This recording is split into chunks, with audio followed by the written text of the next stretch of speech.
A lot of people hear the ads on TV for people who can settle your debts for 30 cents on the dollar, 20 cents on the dollar, and they wonder, is that what you guys do? Is that different?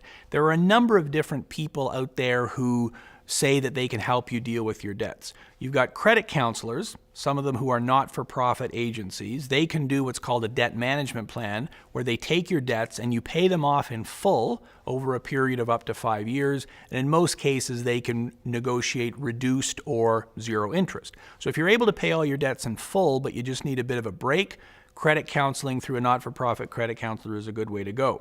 People who are advertising on TV are for-profit companies, and they are either debt consultants or people offering debt settlements. They're not necessarily regulated by anyone in particular. They don't necessarily have any particular educational background or qualifications. What they're going to do is attempt to negotiate something with your creditors. Whether they can do it or not, who knows? Problem is, you're going to end up paying them a bunch of fees before you really find out what's going to happen. Bankruptcy trustees are licensed by the federal government. We're officers of the court. So right from the get-go, we're different than just about any other professional you're ever going to meet. Lawyers are officers of the court, but they can't serve in this kind of capacity. The analogy I usually give people is think of a bankruptcy trustee as a referee. So the bankruptcy laws set out a specific way that things are to be administered. The trustees are the ones that make sure that everyone follows the rules. That's what makes us different. We've actually got legal authority to do this. We are using federal law to bring about the settlement.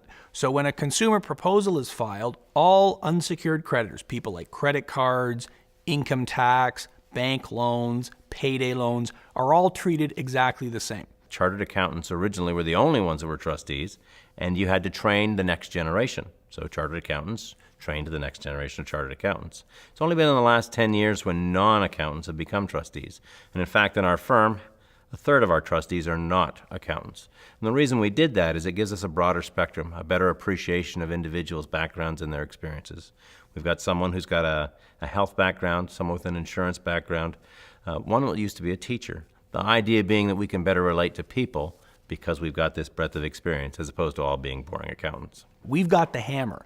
I don't need to get every single person to agree. I just need the majority to agree because that's how the federal law works.